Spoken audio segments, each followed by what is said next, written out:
Assalamualaikum warahmatullahi wabarakatuh. Apa kabar sahabat perempuan di seluruh dunia, di seluruh Indonesia, dan tentunya khususnya di program Pasca Sarjana Yayan Salatiga.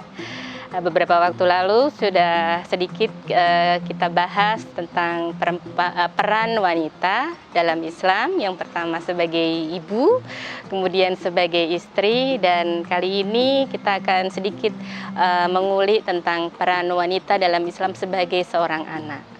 Nah, ketika kemarin kita bicara peran perempuan atau wanita sebagai ibu, bahwa kita harus memperhatikan anak-anak kita karena kita adalah madrasah pertama bagi mereka. Kemudian ketika kita menjadi seorang istri, kita harus selalu taat, selalu patuh, hormat, melayani, dan juga menghargai. Dan kali ini peran wanita sebagai seorang anak. Nah, sebagai seorang anak, apa sih kewajiban kita terhadap orang tua kita? Tentu yang pertama adalah menjaga hatinya dan menyayanginya. Dengan bertambahnya usia beliau, tentu akan mempengaruhi kondisi fisik beliau.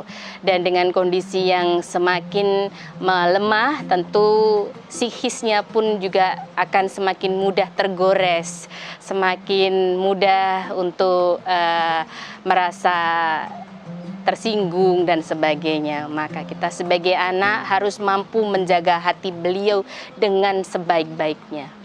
Ketika kita sudah bersuami dan hak kita adalah milik suami, tapi kita tetap masih bisa menjaga hati beliau dan kondisi beliau dengan mendoakannya tentunya. Sehingga jangan pernah melepaskan setiap sholat kita dengan tetap mendoakan kedua orang tua kita.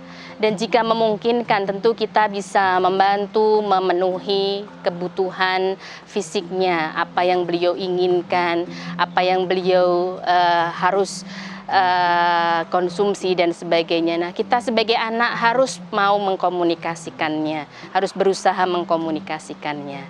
Nah, dan tentu saja ketika kita sudah berkeluarga, semua ini harus kita sampaikan dengan suami kita dengan baik, sehingga tidak ada perselisihan nantinya yang justru akan semakin menyakiti orang tua kita.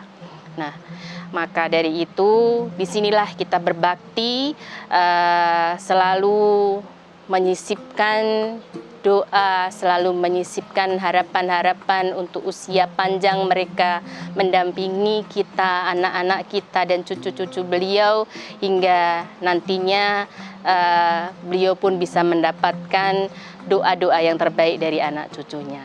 Nah, jangan pernah lupa ya, sebagai wanita kita harus tahu kodrat kita, memahami kodrat kita, baik sebagai ibu, sebagai istri, maupun sebagai anak. Demikian sedikit yang bisa saya sampaikan. Terima kasih. Assalamualaikum warahmatullahi wabarakatuh.